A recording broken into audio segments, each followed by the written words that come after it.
ఓం గంగణపతయ నమ ఐం సరస్వత్యై నమ శివాయ గురువే నమ జయ గురు దత్తాత్రేయాయ నమ మాతృభ్యో పితృభ్యో గురుభ్యో ఋషుభ్యో నమో నమ యా దేవీ సర్వభూతేషు మాతృరూపేణ సంస్థితా నమస్తస్తే నమస్తస్తే నమస్తస్తే నమో నమ. యూట్యూబ్ ప్రేక్షకులందరికీ కూడా నమస్కారం అండి. నేను పాలపర్తి గురునాథ్ శర్మ. ఈ రోజున మనమంతా కూడా అందరికీ వివాహాది శుభకార్యాలు కలవాలంటే ఎటువంటి పరిష్కారాలు చేసుకోవాలో ఈ యొక్క విషయం అంతా కూడా తెలుసుకోవడం జరుగుతుంది.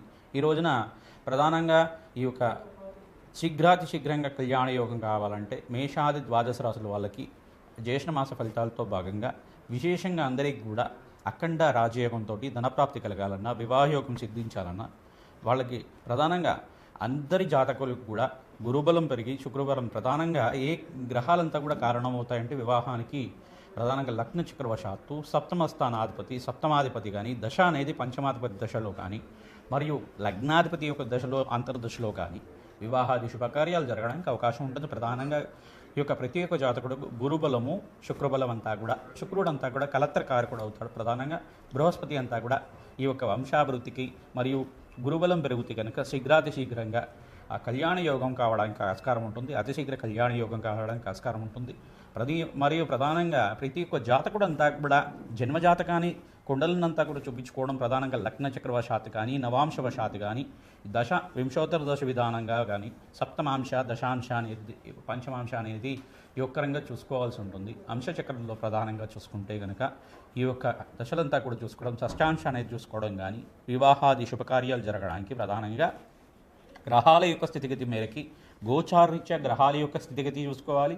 జన్మజాతకమే ప్రధానమైన జాతకంగా ఉంటుంది. ప్రతి విషయంలో కూడా ప్రధానంగా మేషాది ద్వాదశ లగ్నాలు ప్రధానంగా మేషాది మీనం పర్యంతం అంతా కూడా మేషాది మీనం పర్యంతం అంతా కూడా ప్రతి ద్వాదశ లగ్నాల జాతకులంతా కూడా ఎటువంటి లగ్నాల వాళ్ళకి శీఘ్రంగా కళ్యాణ యోగం అవ్వడానికి పరిష్కారం చెప్పుకోవడం ఉంటుంది.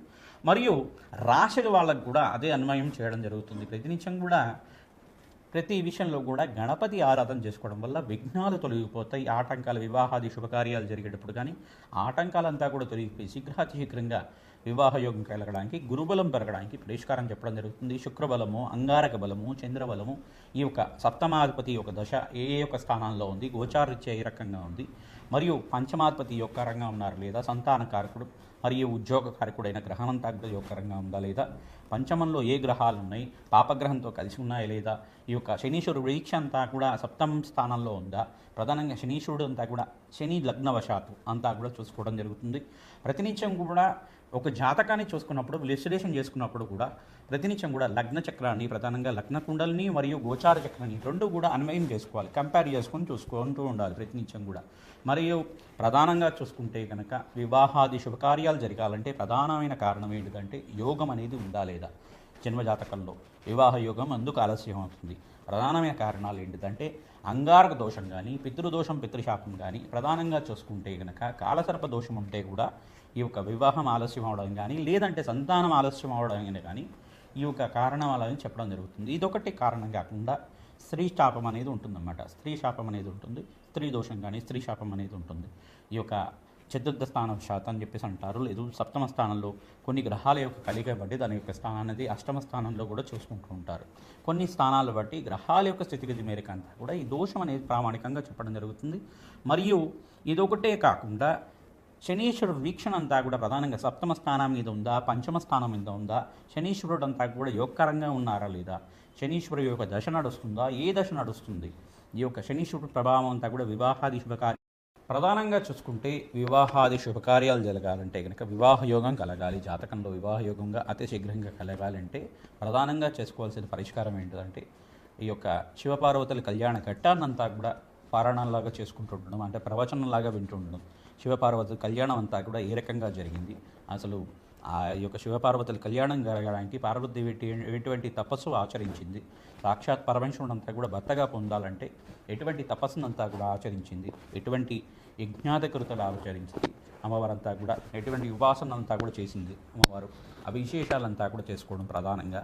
ప్రతినిత్యం కూడా ఈ యొక్క పార్వతి కళ్యాణ ఘట్టం అంటే శివపార్వతుల కళ్యాణ ఘట్టాన్ని అంతా కూడా ఆ యొక్క శివపార్వతుల కళ్యాణం వివాహ యోగం కలగాలంటే ఆ ప్రవచనంలాగా కథనంతా కూడా వినడం వల్ల శీఘ్రంగా కళ్యాణ యోగం కలగడానికి ఆస్కారం ఉంటుంది.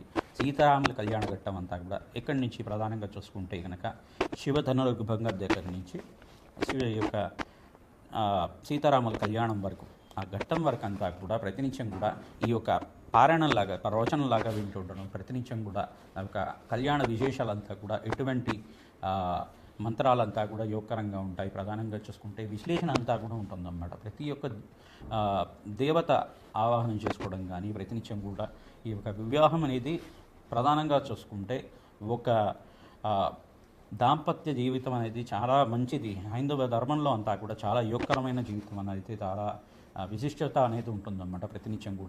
ప్రతినిత్యం కూడా వివాహాది శుభకార్యాలు జరగాలి, వివాహ యోగం కలగాలి అంటే కనుక ప్రధానమైన కారణం గ్రహంలో ప్రధానంగా ఏ గ్రహం కారణమవుతుందంటే బృహస్పతి, శుక్రుడు, ప్రధానంగా అంగారకుడు, చంద్రుడు, ఈ యొక్క గ్రహాలంతా కూడా ప్రధానమైన కారణం అవుతుంది. లగ్న చక్రవశాత్తు సప్తమాధిపతి మరియు అష్టమాధిపతి, పంచమాధిపతి, ఈ యొక్క ద్వితీయాధిపతి యొక్క రంగా ఉండాలి. ఏకాదశంలో మంచి గ్రహాలు ఉండాలి.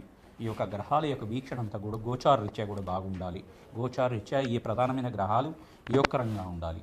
ఈ యొక్క కారణం అంతా కూడా చూసుకుంటూ ప్రధానంగా ఇటువంటి దోషాలు ఉన్నాయి, జాతకరీత్యా ప్రధానమైన దోషాలు ఉన్నాయి. లేదా చంద్రలగ్నవశాత్తు అంగారక దోషం ఉందా, శుక్రలగ్నవశాత్తు అంగారక దోషం ఉందా, లగ్నవశాత్తు అంగారక దోషం ఉందా, లేదు 1, 4, 7, 8, 12 స్థానంలో అంగారకుడు దుస్థానంలో ఉన్నారా, పాపగ్రహంతో పాటు రాహుతో పాటు కేతుతో పాటు కలిసి ఉన్నారా, ఆ గ్రహాల యొక్క స్థితిగతి మేరకి కొన్ని లగ్నాలకి కుదోషం ఉండదు అంటారు, కొన్ని రాశుల వాళ్ళకి అసలు కుదోషం వర్తించదు అంటారు. కానీ ఏంటిదంటే పరోక్షంగా కానీ ప్రత్యక్షంగా కానీ ఈ యొక్క లగ్నవశాత్తు గ్రహాల యొక్క స్థితిగతి మేరకి వాళ్ళకంతా కూడా ఏదో ఒక దోషానికి కారణమవుతుంది.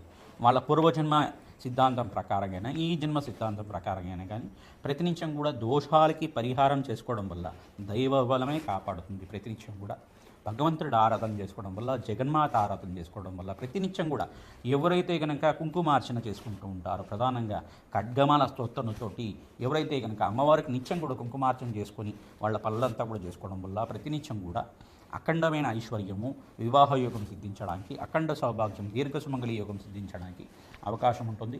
చాలా విశిష్ట అనేది ఉంటుంది. ప్రధానంగా వివాహ యోగానికి చాలా విశిష్టత అనేది ఉంటుంది మన హైందవ ధర్మంలో అంతా కూడా. ఈ విశేషాలంతా కూడా మేషాది ద్వాదశ రాశుల వాళ్ళకి ఎటువంటి ఫలితాలు చేసుకోవడం వల్ల, ఎటువంటి హోమాది కార్యక్రమాలు చేసుకోవడం వల్ల శీఘ్రంగా వివాహ యోగం అవుతుంది. మీ జన్మ జాతకాన్ని అంతా కూడా విశ్లేషణ చేసుకుంటూ మీరంతా కూడా అన్వయం చేసుకోవాలి. గోచార రీత్యా గ్రహాల యొక్క స్థితిగతి ఏ రకంగా ఉంది, దీన్నంతా కూడా కంపారిజన్ చేసుకొని ఈ సంవత్సరం అంతా కూడా వివాహ యోగం కలగాలంటే ఎటువంటి పరిష్కారాన్ని చేసుకోవాలనేది చేసుకుంటూ ఉండాలన్నమాట. తద్వారా అతిశీఘ్రంగా కళ్యాణ యోగం కలగడానికి ఆస్కారం ఉంటుంది. ప్రధానంగా వరపాశుపత హోమం కానీ, కన్యాపాశుపత హోమం కానీ, ఈ యొక్క సంపుటిత విధంగా అభిషేకమైనా కానీ, ప్రధానంగా చెరుగ్రహంతో పరమేశ్వరుడికి అభిషేకం చేయడం కానీ, చక్కెరతో అభిషేకం చేయడం కానీ, ద్రాక్షపరల రసంతో అభిషేకం చేయడం కానీ, సుగంధ ద్రవ్యాలు గంధోదకంతో పసుపుతో అభిషేకం చేసినా కానీ, అమ్మవారికైనా ప్రధానంగా పరమేశ్వరుడికైనా కానీ, శివలింగానికైనా కానీ అభిషేకం చేయడం వల్ల, విశేషంగా ఆడిచ్చిన పసుపుతో అభిషేకం చేయడం వల్ల శీఘ్రంగా కళ్యాణ యోగం కలగడానికి ఆస్కారం ఉంటుంది. ప్రధానంగా జన్మ జాతకమే ప్రధానంగా జాతకంగా ఉంటుంది. కావున ప్రతినిత్యం కూడా దత్తాత్రేయ ఆరాధన, మేధా దక్షిణామూర్తి ఆరాధన, వారాహీదేవి ఆరాధన అంతా కూడా ఈ జ్యేష్ఠ మాసంలో నుంచి ప్రధానంగా ఆషాఢ మాసం ఎప్పుడైతే ప్రారంభమవుతుందో ఆషాఢ మాసం పాడ్యం నుంచి దశమి దాకా అంతా కూడా గుప్త నవరాత్రులు అంటారు. వారాహీదేవి నవరాత్రుల్లో అంతా కూడా ఎవరైతే కూడా సాత్విక ఆరాధనంగా ఈ యొక్క వారాహిదేవి ఆరాధన అంతా కూడా చేసుకోవడం, అష్టోత్తర నామాలతో చేసుకోవడం వల్ల, కుంకుమార్చన చేయడం వల్ల, విశేషంగా పసుపుతో అమ్మవారికి అంతా కూడా అభిషేకాది కార్యక్రమాలు అమ్మవారి దేవాలయంలో కానీ, వారాహిదేవి దేవాలయంలో కానీ ఆడిచ్చిన పసుపుతో అభిషేకం చేసుకోవడం వల్ల శీఘ్రంగా శత్రుబాధ నివారణ జరిగి శీఘ్రంగా అంతా కూడా మీకు ఆర్థికంగా ఉన్నత స్థితి కలిగే అష్టైశ్వర్య యోగం సిద్ధిస్తుంది. వివాహాది శుభకార్యాలు జరగడానికి ఆస్కారం ఉంటుంది. వివాహ యోగం కలగడానికి ఆస్కారం ఉంటుంది. అఖండ పుణ్య ఫలితంగా మీకు అంతా కూడా వంశాభివృద్ధికి కారణమవుతుంది. ప్రధానంగా ఈ యొక్క జాతకం అనేది ప్రధానంగా చూసుకుంటే లగ్న చక్రవశాత్తు సప్తమ స్థానము, పంచమ స్థానము, నవమ స్థానము, అష్టమ స్థానము, ద్వితీయ స్థానం ఇవంతా కూడా కారణమవుతాయి. ఈ యొక్క స్థానాల్లో ఉండే గ్రహాలు ఏ రకంగా యోగిస్తున్నాయి లగ్నానికి అంతా కూడా, ఆ యొక్క గ్రహస్థితి అంతా కూడా ఏ రకంగా ఉంది, వింశోత్తర దశ విధానంలో దశలో ఏ దశలో అంతా కూడా గ్రహం మనకు యోగకరంగా ఉన్నాయో లేదో విశ్లేషణ చూసుకుంటూ ఉండాలి. తద్వారా దోషాలకి పరిహారం చేసుకోవడం వల్ల దత్తాత్రేయ హోమం, విశేషమైన హోమాలంతా కూడా చండీ హోమాది కార్యక్రమాలు చేసుకోవడం వల్ల శీఘ్రంగా పరిష్కారం జరిగి అష్టైశ్వర్య యోగంతో శీఘ్రంగా కళ్యాణ యోగం కలగడానికి ఆస్కారం ఉంటుంది. ప్రతినిత్యం కూడా రావి చెట్టుకి ప్రదక్షిణాలు చేసుకోవడం వల్ల, గోమాత పూజ చేసుకోవడం వల్ల కళ్యాణ యోగం అంతా కూడా సిద్ధించడానికి ఆస్కారం ఉంటుంది. మీ హస్త సాముద్రికం అంతా కూడా జ్యోతిష పండితులతో చూపించుకోవడం వల్ల వివాహం ఎందుకు ఆలస్యం అవుతుంది దాని పరిష్కారం అంతా కూడా సూచనప్రాయంగా చెప్పడం జరుగుతుంది, పరిష్కారం అంతా కూడా చెప్పడం జరుగుతుంది. కావున అందరూ కూడా మీ జాతకాలనంతా కూడా జ్యోతిష పండితులతో విశ్లేషణ చేయించుకోండి. తత్పరిహారార్థం అంతా కూడా చేసుకోవడం వల్ల శీఘ్రంగా కళ్యాణ యోగం అవుతుంది, అష్టైశ్వర్య యోగం సిద్ధిస్తుంది, వ్యాపారం అభివృద్ధి కలుగుతుంది. ఆనందమైన జీవితం జీవించడానికి అమ్మవారి అనుగ్రహంతో అందరికీ కూడా ఎవరైతే వివాహ యోగం కోసం ప్రయత్నం చేసుకుంటున్నారో వాళ్ళకంతా కూడా అతి శీఘ్రంగా వివాహ యోగం కలగాలని చెప్పి ఆశీర్వాదం చేస్తున్నాం. మకర రాశి మకర లగ్న జాతకులకి వివాహ యోగం సిద్ధించాలంటే కనుక ఎటువంటి పరిష్కారం చేసుకుంటే శీఘ్రంగా అతి శీఘ్ర కళ్యాణ యోగం సిద్ధిస్తుంది చేసుకుంటాం. ప్రధానంగా అమ్మవారి దేవాలయంలో కానీ వారాహి నవరాత్రులు వస్తున్నాయి కావున వారాహి దేవి ఫోటో దగ్గర అయినా కానీ ఒక ప్రతినిత్యం కూడా ఎవరైతే కనుక విఘ్నేశ్వరు గణపతికి ప్రీతికరంగా ఈ ఒక పసుపు కొమ్ముల మాలనంతా కూడా వేయడం వల్ల ఈ యొక్క పసుపు కొమ్ములనంతా కూడా మాలలాగా చేసి ఆ మాలనంతా కూడా అమ్మవారికి సమర్పించడం వల్ల అఖండ గురుబలం పెరగడానికి శుక్రబలం పెరగడానికి ఆస్కారం ఉంటుంది. ప్రతినిత్యం కూడా దత్తాత్రేయ ఆరాధన చేసుకోవడం, ప్రతినిత్యం కూడా మేధా దక్షిణామూర్తి యొక్క చరిత్రని పారాయణం చేసుకోవడం, ఎవరైతే గురు చరిత్ర పారాయణం అంతా కూడా దత్తాత్రేయ చరిత్ర అంతా కూడా పారాయణం చేస్తూ ఉంటారో తద్వారా వివాహయోగం సిద్ధించడానికి గురుబలం పెరగడానికి ఆస్కారం ఉంటుంది. పసుపుతో అభిషేకం అంతా కూడా అమ్మవారికి చేస్తూ ఉండాలి. తద్వారా గంధోదకంతో సుగంధ ద్రవ్యాలతోటి అమ్మవారికి ప్రీతికరంగా స్త్రీ సూక్త విధానంగా జప హోమ శాంతి కార్యక్రమాలు అభిషేకం చేయించుకోవడం వల్ల అఖండ ఐశ్వర్యం కలగడానికి శీఘ్రంగా కళ్యాణయోగం సిద్ధించడానికి ఆస్కారం ఉంటుంది. గణపతి దేవాలయంలో గణపతికి ప్రీతికరంగా పసుపు కొమ్ము మాలలంతా కూడా సమర్పించడం, ప్రధానంగా శనీశ్వరు ప్రీతికరంగా తైలాభిషేకం చేయించడం, శనీశ్వరుడికి మరియు బృహస్పతికి అంగారకుడికి శుక్రుడికి ప్రధానంగా బుధుడికంతా కూడా జప హోమ శాంతి కార్యక్రమాలు చేసుకోవడం వల్ల శీఘ్రంగా మీకంతా కూడా వివాహయోగం కలగడానికి ఆస్కారం ఉంటుంది. ప్రతినిత్యం కూడా ఖడ్గమల స్తోత్రాన్ని చేస్తూ ఉండండి. గోమాత సేవని ఆచరించండి. పచ్చిక తెలపెట్టి గ్రాసాన్ని గోమాతకి సమర్పించండి. ఈ యొక్క శనగలంతా కూడా నానబెట్టి గోమాతకు సమర్పించడం కానీ, బొబ్బర్లు నానబెట్టి గోమాతకు సమర్పించడం కానీ, కందులంతా కూడా నానబెట్టి గోమాతకు సమర్పించడం వల్ల వివాహయోగం సిద్ధిస్తుంది. ప్రధానంగా సప్తమాధిపతి ఈ యొక్క చంద్రభగవానుడు కావున మీరంతా కూడా ఎవరి జాతకంలో అయితే కనుక చంద్రుడు బలహీనంగా ఉంటే కనుక చంద్రుడికి ప్రీతికరంగా అన్నాభిషేకం చేసుకోవడం, బియ్యాన్ని అంతా కూడా దానం చేయడం, తద్వారా మీరంతా కూడా అన్నదానం చేయడం వల్ల అఖండ పుణ్య ఫలితం లభిస్తుంది, చంద్రబలం పెరుగుతుంది, మనశ్శాంతమైన జీవితం జీవిస్తారు. అతి శీఘ్రంగా కళ్యాణయోగం సిద్ధిస్తుంది. శివపార్వతుల కళ్యాణం అంతా కూడా పుణ్యక్షేత్రంలో ఆచరించాలి. ప్రతినిత్యం కూడా సీతారాముల కళ్యాణం అంతా కూడా పుణ్యక్షేత్రంలో చేసుకోవడం వల్ల అఖండ పుణ్యయోగం సిద్ధిస్తుంది. తద్వారా వంశాభివృద్ధి కలుగుతుంది, కళ్యాణయోగం సిద్ధిస్తుంది. ఈ యొక్క నవగ్రహ శాంతి హోమాది కార్యక్రమాల్లో కానీ, వారాహిదేవి హోమంలో కానీ, నవగ్రహ శాంతి హోమాది కార్యక్రమాలు కానీ జన్మజాతకంలో పరిహారం చేసుకోవడం వల్ల తద్వారా అఖండ ఐశ్వర్యం సిద్ధిస్తుంది, వ్యాపారం అభివృద్ధి కలుగుతుంది, వివాహయోగం సిద్ధిస్తుంది. జయ గురు దత్తాత్రేయ.